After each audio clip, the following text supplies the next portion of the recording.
Explorers. Welcome back to our channel. We're the Choose here from Choose to Explore, where we teach you guys how to see the world and save $1. So we just came back from an amazing family trip to none other than Mexico City.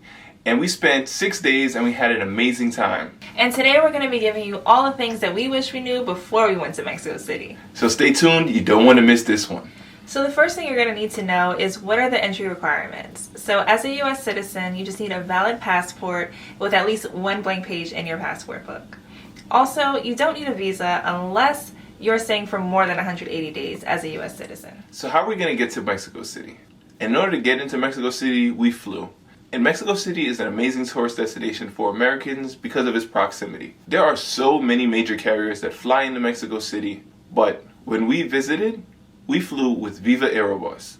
Now, Viva AeroBus had a direct flight from JFK all the way to Mexico City, and this was the cheapest flight deal that we found. Round trip per person was under $300. But depending on your travel style, there are additional fees for baggage, seat selection, priority check-in, and other things.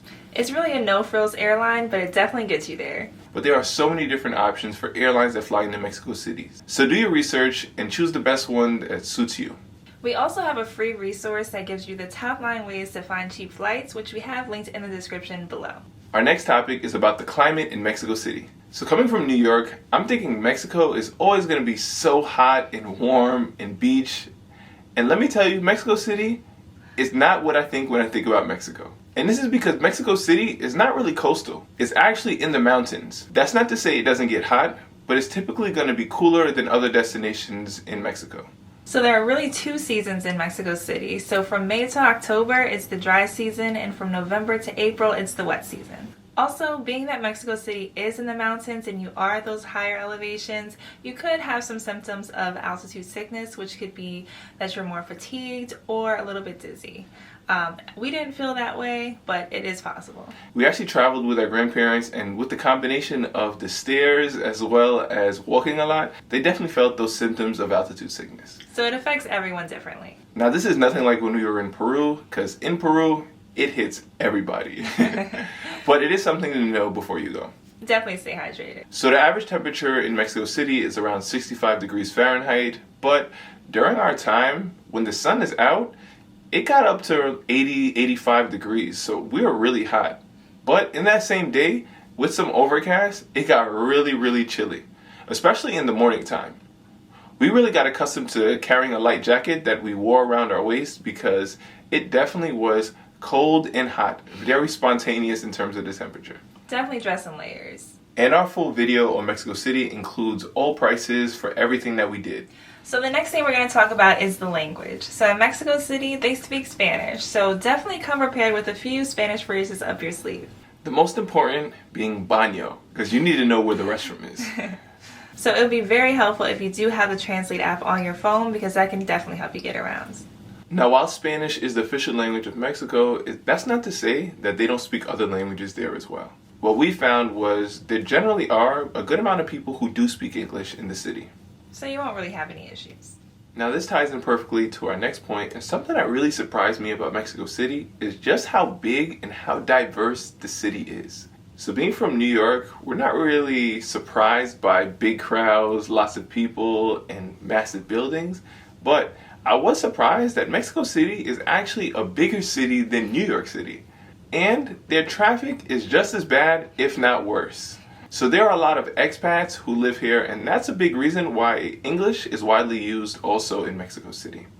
So the population of Mexico City is definitely diverse, and you'll find a lot of different people from all around the world. So now let's get into how are you going to get around this major city. So we found that Ubers are very cheap and very easy to access when you're inside of the city. But once you venture out, like say you're going to a day trip to Teotihuacan or somewhere else outside of the city, you may have a little bit more trouble finding an Uber. So we do recommend that you book your transportation ahead of time if you are going outside of the city. Now when we say affordable, we're talking about most of our Ubers were $5, $6, $3, and we were going big distances. Now, compared to New York City, that same ride may cost $40 or $50, so it's definitely good that you can save on transportation by taking Ubers, especially if you guys are in groups. Being that we were a family of 6 on this trip, we typically booked Uber XL, which are going to be bigger cars. But one thing in Mexico City that we did find is that a lot of the Uber XLs weren't actually SUVs. They were more like Honda Civics with an extra row in the back. Like they were tiny row. Yeah. It was like really tight, and being that we had our grandparents with us, it was very difficult. Liv and I'm 6 foot, Liv is 5'9". We're really crunched up in the back, but it was good to be with family. Also, as Liv said, when you go outside of Mexico City doing day trips, a lot of those Ubers are not going to be available, especially if you want an Uber XL.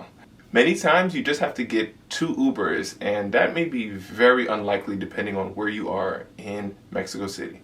So while Mexico City is amazing, there are so many great day trips to take outside of the city, and we definitely recommend that you get a private driver to take you along those routes. And we have our top recommended drivers included in our Explore Mexico City travel guide, which we have linked in the description below. Now, there are other modes of transportation. There's a lot of different forms of public transportation, such as buses, trains, underground subway. But just like in New York City, from our experience, there are tons of people on it. And they're all being sandwiched into one little cart. If you don't like crowds, I don't think you're going to like the train. It is inexpensive, but being that Ubers are also relatively inexpensive, I would just say take the Uber for your comfort's sake. Yeah, so it's all about your travel style.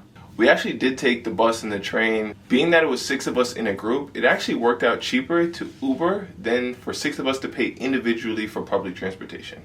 But if you're solo and you have time and you want to have a more local experience, then try the public transportation there. Now, another mode of transportation that we typically do is going to be renting a car. Now, renting a car in Mexico City is not for the faint of heart. Because number one, as we said, there's a lot of traffic, a lot of people, and if you're not comfortable driving in that, it may be a challenge in Mexico City. Being a New Yorker, I didn't have problems driving in Mexico City. But we did have some problems with our rental car in Mexico City. So the first thing you want to know about Mexico is that there's a mandatory car insurance that's in place by Mexico. So many places you'll see rentals for like $1 a day, 50 cents a day. I think ours was advertised for like 25 cents a day. But in actuality, it doesn't include the mandatory car insurance that is on top of that. So you go there thinking that your rental car is 4 days and it's $2, but in reality, it ends up being like $50 a day because of this insurance. And different car companies have different mandatory insurance prices. So I would check with the car insurance company beforehand to figure out what that price is, just so you have more clarity and there's no surprises when you actually go and check out for the car. So once you pay for that mandatory insurance, you may think, oh, wait, I'm covered. I paid for the rental car insurance. But no, there are different levels of rental car insurance in Mexico City. So we actually made duplicate reservations for the same day with different companies. And the one that we felt the most comfortable with is who we actually checked out with first, Mex Rent-A-Car.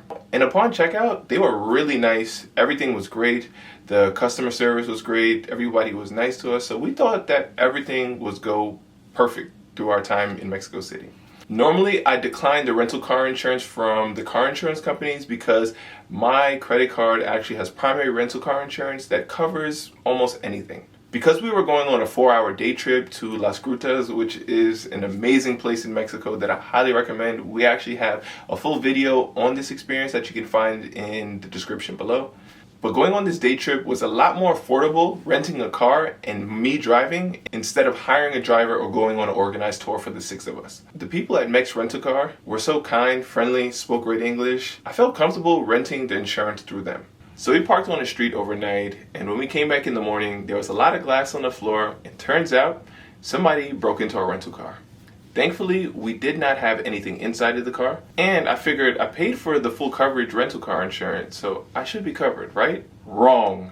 Basically, Mex Rent-A-Car told me that the full coverage covered everything, but in the fine print, it turns out that it doesn't cover theft, which is crazy because how does full coverage not cover everything? So even though we had the mandatory insurance, the full car insurance, we still had to pay almost $300 to replace a window that we didn't even break.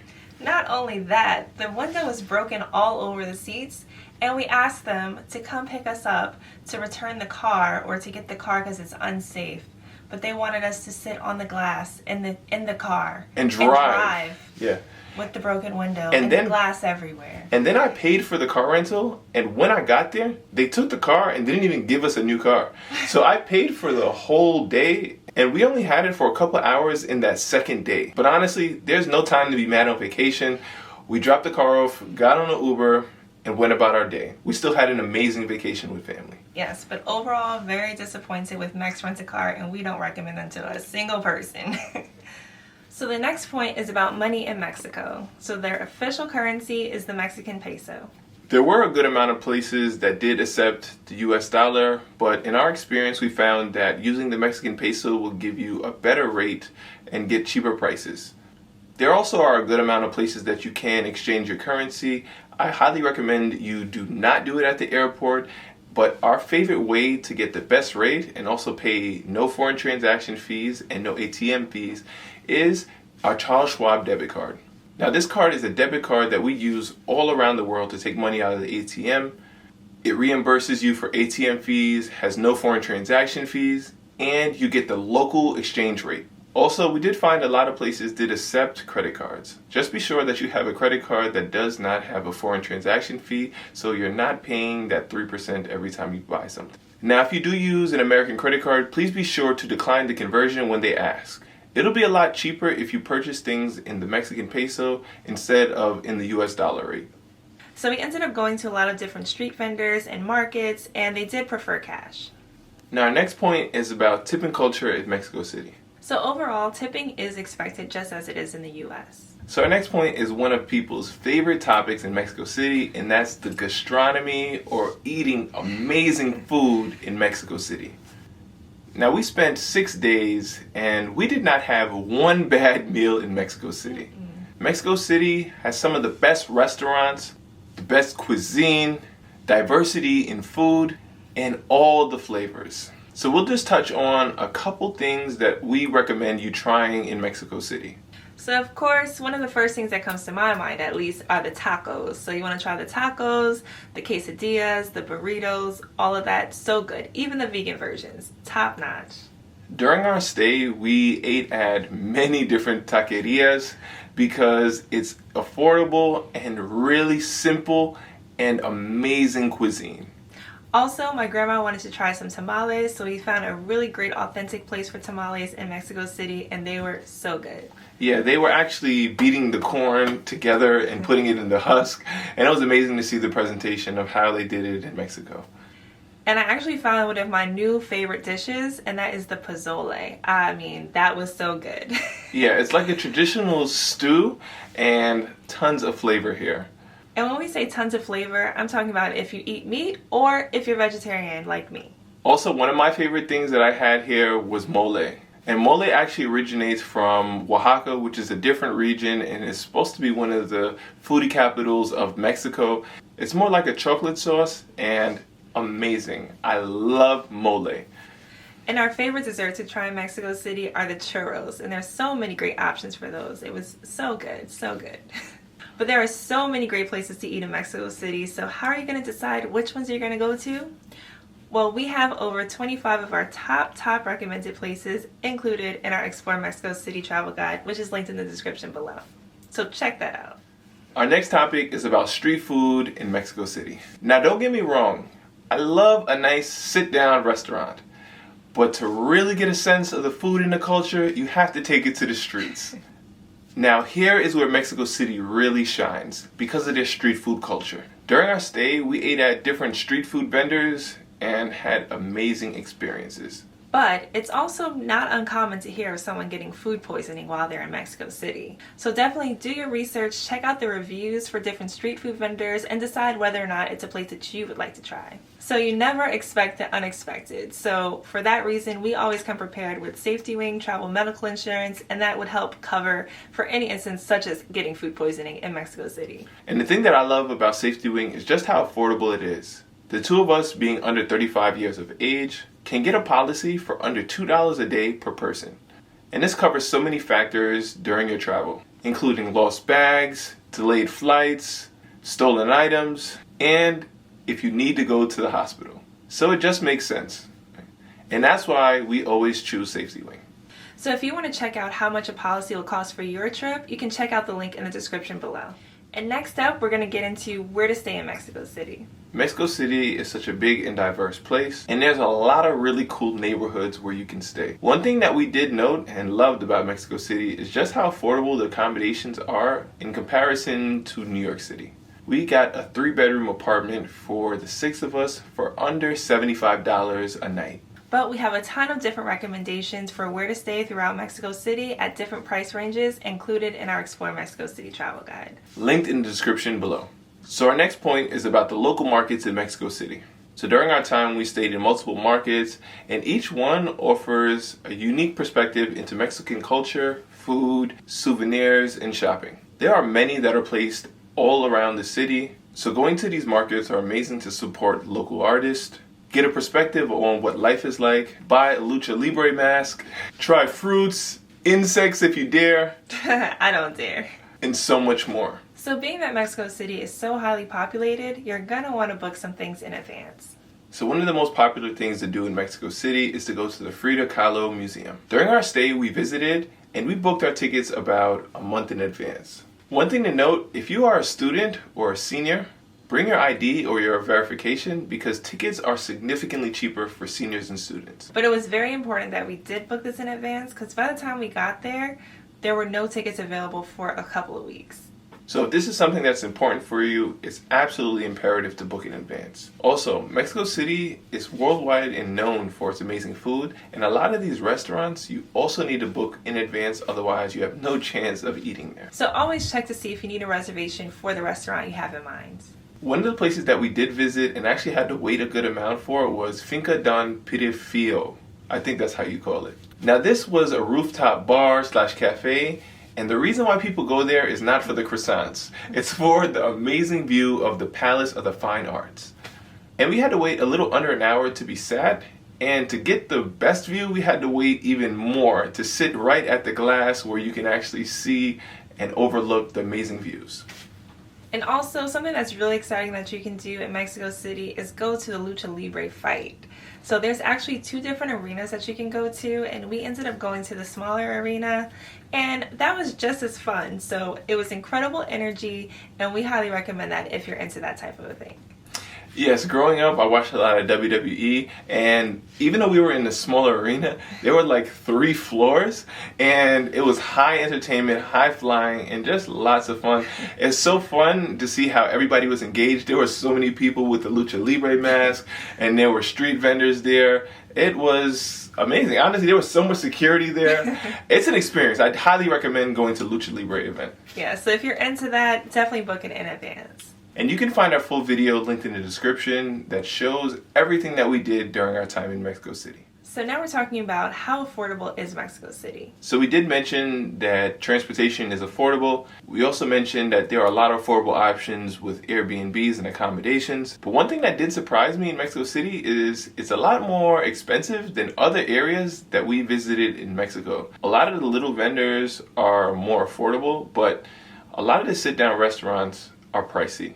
I think many of these restaurants cater towards the expat community or tourists, but it definitely was not as inexpensive as I expected. So now we're going to go over something that a lot of people visit Mexico City for, and that's the amazing speakeasies and bars. So they actually have some of the top ranked speakeasies in the world. So just imagine, probably should have a reservation for these. One of the bars, Handshake, was actually ranked the #1 bar in the world. We visited another bar, which is Hanky Panky, which was a really cool experience and was also ranked in one of the top 100 bars in the world. And even for this one, you need a reservation in advance as well. But it was a really cool ambiance, really good drinks, really cool experience. And overall, a great time. Now, that bar was not cheap, but you're paying for the experience here. And our last point is one of the most important points, and it's covering safety. Before we visited, we spoke to different friends and travelers who have visited Mexico City beforehand, and they gave us different warnings about visiting Mexico City.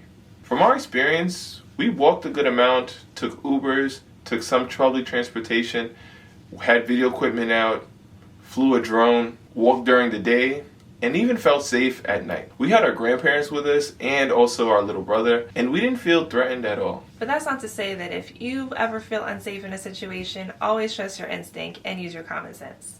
As we said earlier, we did have a break-in into our car, but there was nobody around on the street during that time, and it was probably because our car rental was marked a rental, so they're thinking that travelers would leave their luggage in the car and it's an easy steal. But we personally didn't have any issues with safety, of feeling like we were going to be attacked, robbed, and use your street smarts. Don't walk alone at night, and if possible, take Ubers to get around. Also, don't wear flashy valuables or jewelry or anything expensive like that either. Just try to fit in. So there you have it. Those are our top tips that you should know before you go to Mexico City. So thank you guys so much for checking out our channel. Please be sure to like, comment, and subscribe. And we thank you for staying with us. We're the Chews, and we'll see you on the next one.